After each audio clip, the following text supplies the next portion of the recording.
That's great. All right, now I would like to introduce our presenter. He is Dr. Martin Reinhardt, an Anishinaabe Ojibway citizen of the Sault Ste. Marie Tribe of Chippewa Indians from Michigan. He is a tenured professor of Native American Studies at Northern Michigan University. He is the president of the Michigan Indian Education Council and the lead singer and songwriter for the band. Marty, could you please say that? Waawiyeyaa. Thank you. And they are going to be the opening for tomorrow evening's presentation with Joy Harjo.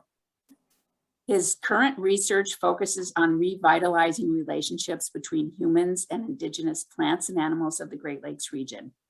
He has taught courses in American Indian education, tribal law and government, and sociology.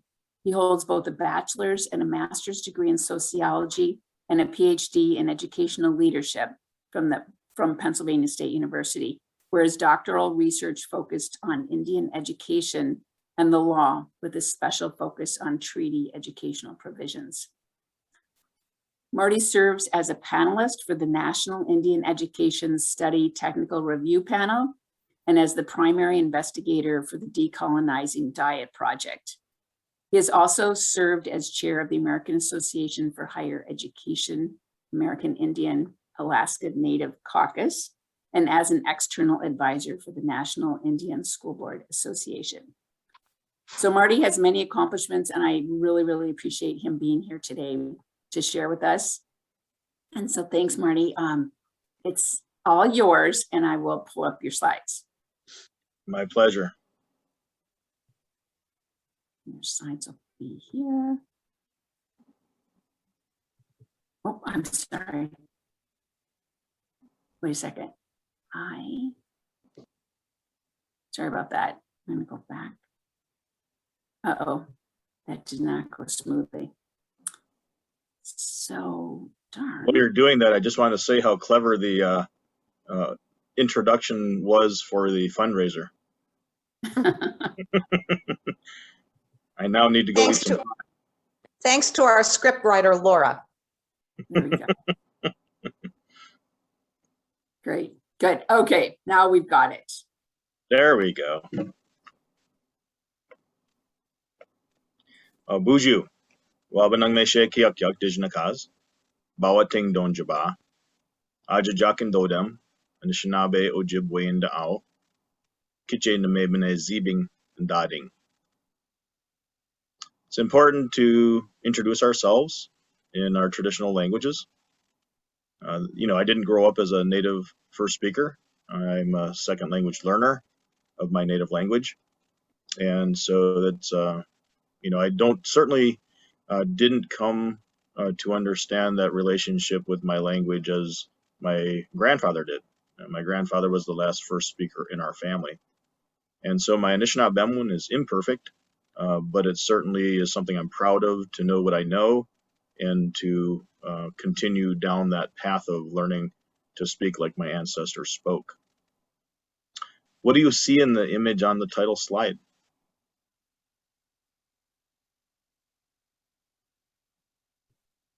I'm asking you guys if you just, come off mic and tell me what you see. Dancing cranes. Grasses. That's cool. Person. See a horse with wings.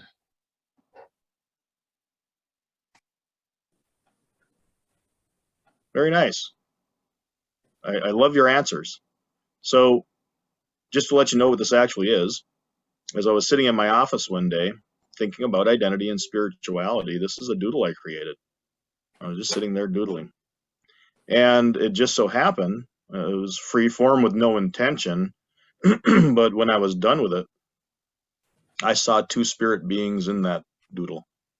I saw myself, and I saw Magizi, eagle.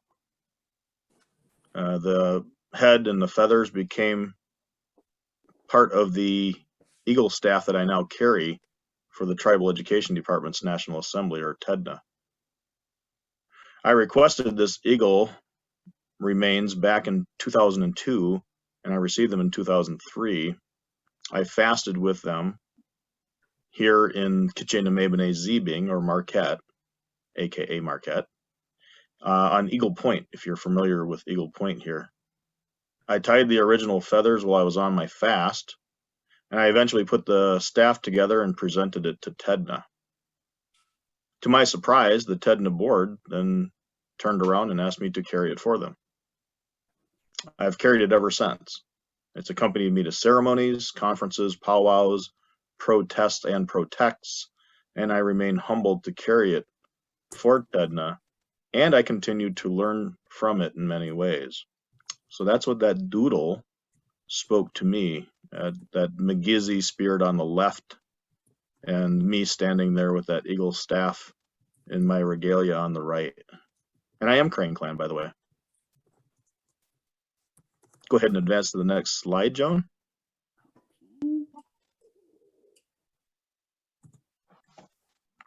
Here we go. So this next slide, it's a photo of the first graduation ceremony at Northern Michigan University with graduates from the major in Native American Studies. First time in 2016. Featured prominently in the center between myself with the Morning Thunder drum and the 3 graduates is that TEDNA Eagle staff. So you can see its head up there on top of the staff and the feathers hanging down. What you can't see is it says tribal education on one side, and it has a nice Ojibway floral pattern on the other side. What's cool though is where we took that picture. If you look on the flags up on the back wall, Native American Studies is right next to the eagle staff also. So it's a real iconic photo as far as, you know, being able to celebrate the first time we've ever had a Native American Studies major in the history of the state of Michigan. You know, it's a long time coming. I was the speaker, the commencement speaker that year, and it was quite an honor to have that opportunity to have the Eagle staff up on that stage and to be able to sing a drum song, which was the first time we'd ever had a drum song as part of the commencement ceremony as well. So very cool. Go ahead and advance to the next slide, Joan. Okay, sorry, here we go. So one of the things that my students in my class learn at the beginning of every semester, just because I have a sociology background, is the Thomas Theorem. And back in the 1920s is when the W.I. Thomas came up with this theorem. And he suggested that if people define situations as real, they are real in their consequences. So it's really important to ask ourselves, what do we believe about Indigenous identity and spirituality? Don't answer the question out loud, but ponder it while we go through a few more slides, and then we'll come back to this question later on during our discussion. So what do we believe about Indigenous identity and spirituality? What are the consequences of those beliefs? Go ahead and go to the next slide, Joan.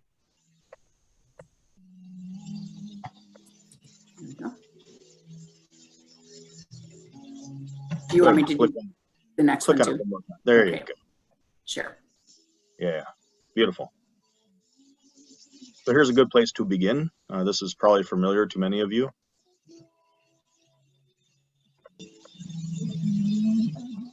So what we're taught as Anishinaabe is that a long, long time ago, in fact, at the beginning of time, Kichimanadu, or the Great Mystery, the Great Spirit, was lonely. The Great Spirit existed by itself in creation. And so Kichimanadu sent out thoughts in every direction. And there was no return. There was no echo back. And so Kichimanadu was lonely and decided to create the sound of the Shushaguan, Shishigwaning. And so that first sound in the universe, in creation, sh, sh, sh, sh, sh, sh, sh, was followed by the creation of the stars, and then the sun, and the moon, and Ngashe Ake, our mother, the earth. And then on our mother, the earth, Kichimanadu placed the first plant beings. The first one was that Weengush, that sweet grass. And then the other plants, including our sacred herbs. And then the animals, and the last of the animals to be placed on Mother Earth was the humans. So that's important to know these origin stories. It's important to know how do we come to be in relationship with the rest of creation. And there's a lot more in that. I mean, every piece of that creation story, I gave you a very summarized version of it. And of course, it continues to evolve up to present day. But it's really important to understand how Anishinaabe people and other Indigenous people think about our origins in relationship to our spirituality, because it really forms a basis and origin of our identity. This image on the screen is what's known as a medicine wheel. Many of you have seen it before. I'm not sure how many of you have ever really had any kind of presentation on what it is, though. It is Niwin Waawiyeyaa, a circle with 4 directions.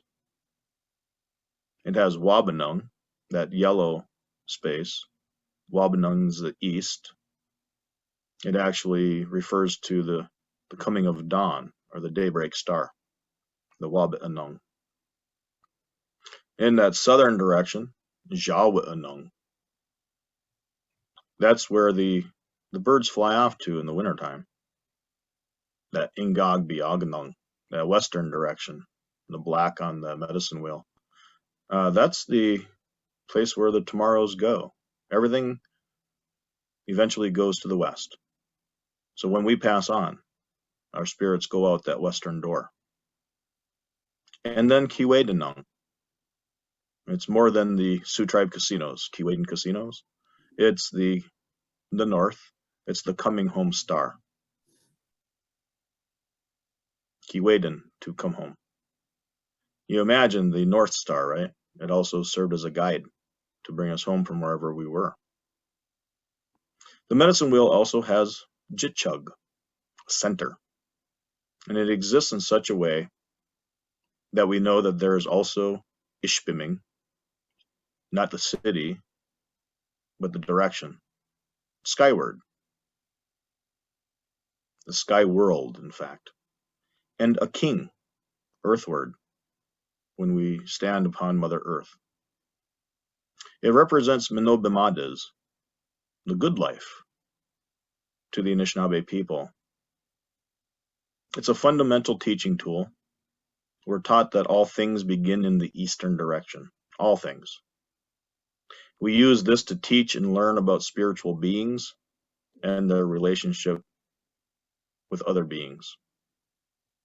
It's used in tandem with our 7 grandfather teachings and our ceremonies, which help us understand how to best maintain balance and harmony in creation. We're taught that this is what matters most in life. The 7 grandfathers, according to Eddie Benton Benet, Ba, he's passed on now, so we add Ba to the end of his name, include Nibwakwin, or wisdom, Zagidwin, love, Minadendamowin, respect, Akudeewin, bravery, Wekwadzuwin, honesty, Debadendazawin, humility, and finally Debwewin, the truth. We see this symbol, this medicine wheel, in the apex or the top of our sweat lodges. We see it in the 4 seasons, the 4 stages of life. Our babies, our youth, our middle agers, and our elders. We see our 4 sacred herbs in those directions. In the east, our sema, also known as tobacco. In that southern direction, gijik, cedar. In that western direction, muscadeosh, or sage. And in that northern direction, weengush, sweetgrass. Remember I said the first plant ever put on Mother Earth. The medicine wheel shows origin and destination, the known and the unknown.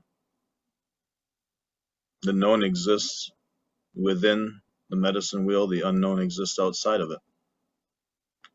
It represents expansion and contraction. As you look at it, you can look from the outside to the middle or from the middle to the outside. It represents creation and destruction. It represents emergence and divergence, inward and outward, micro and macro, interconnectedness and evolution. It's a symbol of the largest and the smallest thoughts. It's an Anishinaabe theory of everything. It's an endless river, forever and ever.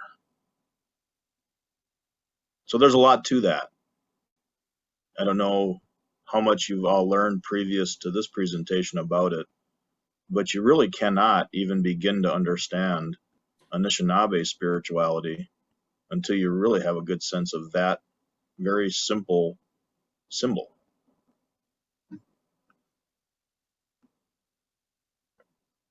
Go ahead and advance to the next one. Joan, miigwech.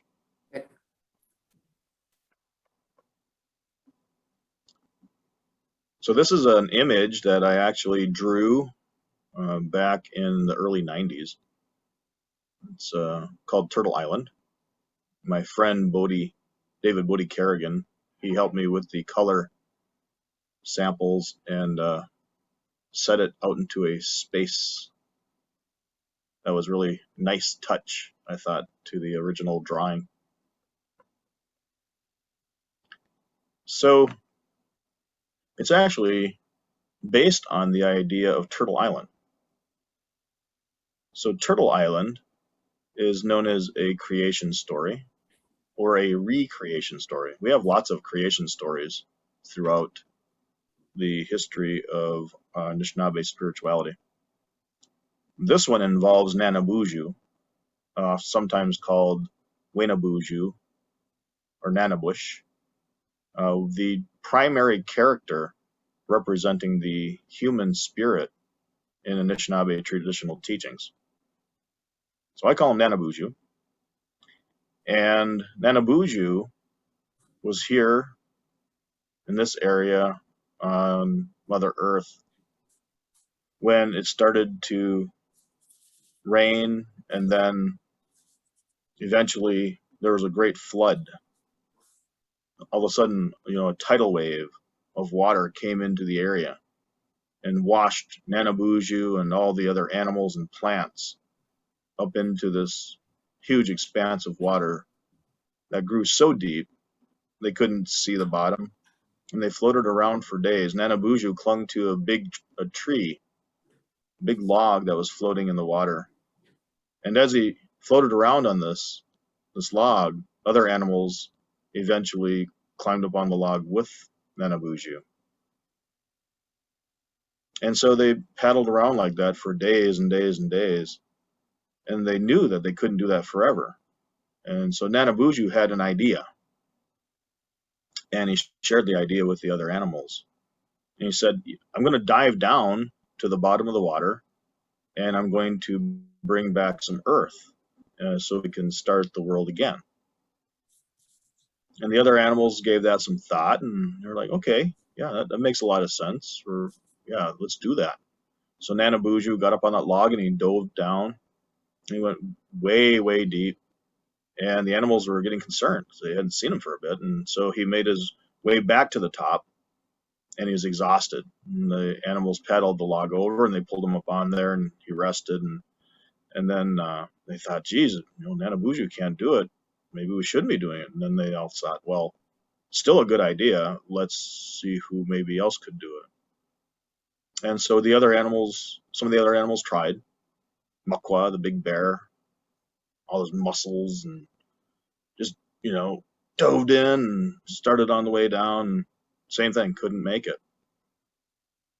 Some of the animals that were better adapted to the water, the otter tried to do it, couldn't do it. Magizzi, the eagle, the highest flyer, flew way high up into the sky, dove down, big old splash, couldn't make it.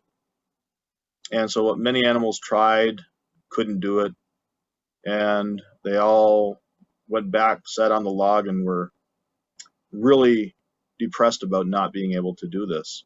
They were wondering, how are we ever going to do this? How are we ever going to start the world again? And so then there was this little voice, Wajashk, the muskrat, said, I'll do it. And the other animal said, what? Yeah, all these other animals couldn't do it, and you think you can? And so Nanabuju said, well, let Wajashk try. And so the other animals were all making fun of Wajashk and didn't have any great expectations. Looks like someone's waiting in the waiting room, Joan. And so Wajashk dives in and begins swimming toward the bottom, and goes and goes and goes, and all this responsibility on Muskrat's shoulders. Knew that Muskrat was the last one to try, and so made that extra effort. And then Wajashk could see the bottom. It was so dark, but could see just barely, and reached out, and bloop, the last air bubble as it passed out. And so after a while, Wajashk rose to the surface, and the other animals paddled the log over, and they saw that he wasn't moving. And so Nanabuju reached in and picked up little Wajashk's body and put him on the log, and then the animals realized he'd passed on. And they really felt bad. They'd made fun of him. And so then Nanabuju and the animals, they said, we shouldn't have let that happen. And then Nanabuju said, well, look, Wajashk's paw is clenched. And he unclenched Wajashk's paw, and there it was, some earth. And so they were really so appreciative of the sacrifice that Muskrat made for everyone else. And so they wanted to honor Wajashk's memory. And so they said, we now do this to honor Wajashk's sacrifice, and we need to start the earth again. But where should we do that? And so the turtle said, well, put it on my back and start the earth from there. Let it grow on my back. And so that's what Nanabush did. Nanabuju, he put that earth on Turtle's back, and the winds from the four directions began to blow over the earth, and it started to grow.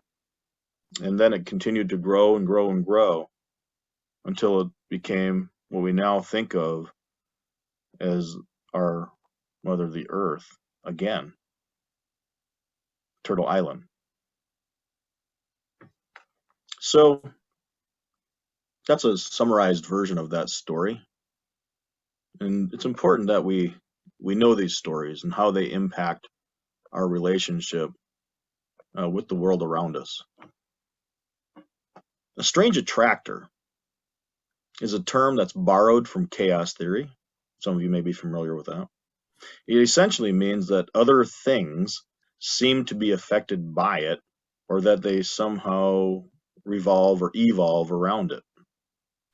In the case of Indigenous identity, imagine standing on Turtle Island, which represents Indigenous identity, and the island is in the middle of an ocean of chaos, much like Nanabuju and the animals were, right? This ocean of chaos.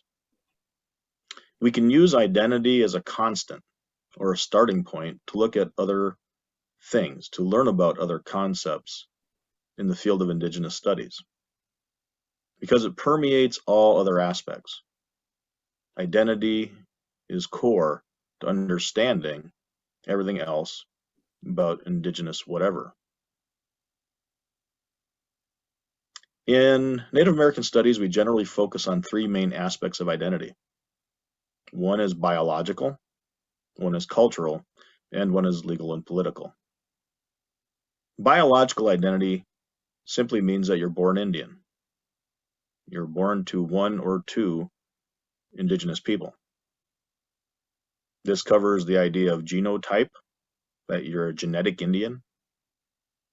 It also covers phenotype, that you may express those genes that are Indigenous, that you inherited. Dominant and recessive genes determine looks. So when people say someone looks Indian, that's really what they're referring to as their phenotype, the dominant genes that are being expressed, which may not include their native genes. Culture is like an iceberg. Some of you have seen those idea of culture icebergs where you can see some things, some aspects of someone's identity at the surface, but you may not know other things about them that are deeper, below the surface, not as perceptible. Things like spirituality. You really wouldn't know about my spirituality unless I expressed it to you, unless I verbalized it, or wrote it down, or shared it with you in some other way. That's deep culture. Other examples of culture include language, like I started off with in the presentation today, our beliefs, our traditions, our music, our foods, our dances. Legal and political identity include things like tribal citizenry. I'm a citizen of the Sault Ste. Marie Tribe of Chippewa Indians. I'm also a citizen of the United States and a resident or citizen of the state of Michigan. But I'm also under the Indian Act in Canada, because my mom comes from Kitagansi or Garden River First Nation. I'm also considered a descendant of the Garden River First Nation. I'm also under the Indian Act. I have status in Canada, another sovereign, and in the province of Ontario. So there's 6 parts to my legal and political identity. But yet there's another part as an Indigenous person that I have, and that is I'm also part of the Anishinaabe Three Fires Confederacy of Ojibway, Odawa, and Potawatomi. And that is a sovereign entity that predates the United States and Canada. It predates colonization. And so that's where we really inherit our sovereignty from, our traditional legal and political identity. It includes our Aboriginal rights that we inherit from our ancestors. It includes our treaty rights, including those treaties that predate colonization, the treaty that we had with plants and animals, the treaty that we have, or treaties that we have with other Indigenous nations, the treaties that we have with those foreign nations that predate the United States and Canada, and then finally, those treaty relationships that we still maintain today with the United States and Canada. Among these are my rights to carry eagle feathers. Going back to the title slide. Go ahead and advance to the next one, Joan. Okay. So why is this all important, and what does it lead to? This image here on this slide is something that I developed to represent the idea of decolonizing. So decolonizing our relationships is very important because we need to address those original sins, those original acts of oppression, those things that were used by groups of people to disenfranchise us as Indigenous people from our original spirituality. They were not valued by those who used these tactics, these strategies to disenfranchise us. Our ancestors didn't understand what these colonizers didn't understand. We didn't understand what they didn't understand. And for that, we paid a heavy price. We paid a heavy price for over 500 years of colonization, depending on location and culture and specific relations with who the oppressors were and their descendants we still interact with on a daily basis. I myself am mixed ancestry. You know, I have the blood of both Indigenous people and colonial people running through my veins. And it's important to me that we right those wrongs, that we don't allow this to continue to have a very, very negative, serious impact on Indigenous peoples and non-Indigenous peoples. Because it's not just Indigenous people who are hurt by colonization. You know, if there's something that's bothering non-Indigenous people, it's the fact that it continues to affect their spiritual relationships with the world around them. I know this. I hear it. I hear it from my friends. You know, there's this lingering sense of responsibility that they feel to right the wrongs. But it seems so enormous, this task. How do you go back and right the wrongs that your ancestors did? Groups of ancestors did. How do you do that? And you know, is it your responsibility as an individual?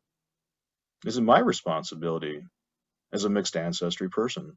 What is the responsibility we put on Indigenous peoples to help us deal with this idea? Shouldn't it be non-Indigenous people who are the beneficiaries of the original acts of oppression and colonization, that it should be on their shoulders to make it right? These are all big questions. But it's very serious questions that have to be discussed.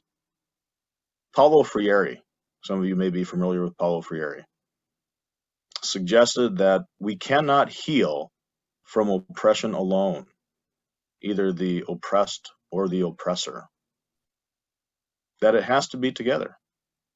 We have to come through a bubble of oppression together in order to come out the other side in a healthy way. The image on the screen is what I have given a lot of thought to. You can see on the left, this circle represents the colors of the medicine wheel. It also represents an egalitarian sense of living that Indigenous peoples had prior to colonization. The middle circle is where we're at now. Every day we wake up in a colonial society, knowing that for people like myself and other Indigenous beings, that we live in our homelands that have been colonized and continue to be colonized. You know, I say I live in Kitche-na-me-bene Zibing. That's our traditional name for what's now known as Marquette, Michigan.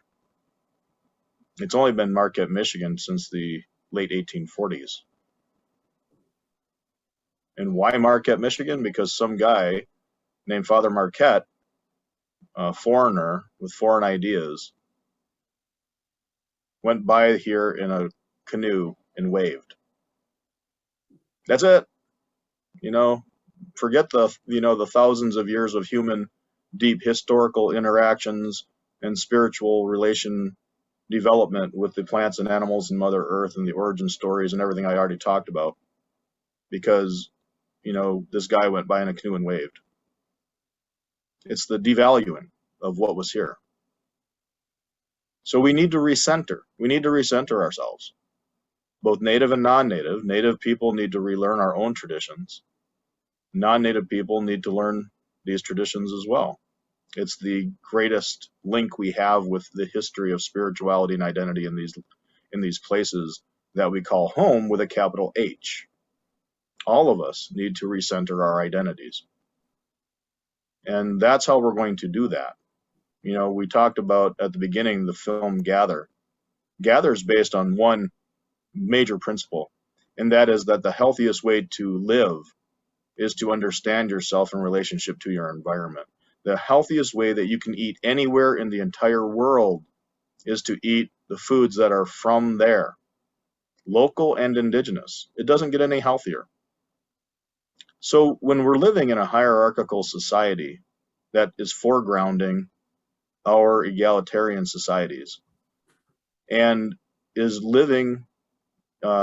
creating a continued act of oppression called colonization, it's our responsibility to decolonize. And we have to do that together. How do we do that? How do we decolonize our societies when we feel like we're home? Does it mean that all non-native people have to leave? That all non-native ideas have to go too? I refuse to believe that. I refuse to live in a world without Pink Floyd. I like Pink Floyd. Pink Floyd's British. And I'm not going to do that. You know, I'm going to enjoy those things that colonization brought that maybe we would have enjoyed had they not been brought in a very colonial fashion, an oppressive fashion. So we get to go back. We get to allow ourselves to rethink how these interactions happened and how they should have happened. We get to decolonize. We get to experience through these different methodologies how to eat indigenous foods. And then we get to re-navigate our way back forward. Say, well, what would we have chosen to incorporate into our diets from other cultures? What would we not have chosen? And those things that we would have chosen, no doubt, would be in line with medicine wheel teachings and seven grandfathers and the rest of the things that we had and continue to have, luckily in many cases, as Indigenous peoples. So as we move on to that third circle on the right-hand side of the slide, that's what I see as an amalgamation. It's a way forward.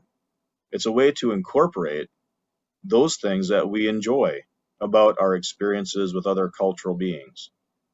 It's those things that we would choose to be part of our egalitarian society had we had the chance. We can do that. It's a radical idea.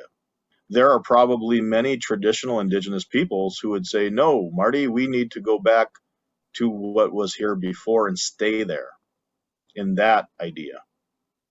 And I would propose that we are not able to do that, that we will never be, again, the people that we once were. We have been forever changed. But there are some good that can come from it if we allow ourselves to work together in a good way and to incorporate those things that we find to be the best and the healthiest for all people. So that's where I leave that third circle. You know, it reminds me of the best of all worlds. And it's our responsibility to help revitalize these things in our world. And that's where I will leave the presentation and open it up for discussion, Joan, if you want to advance to the slide.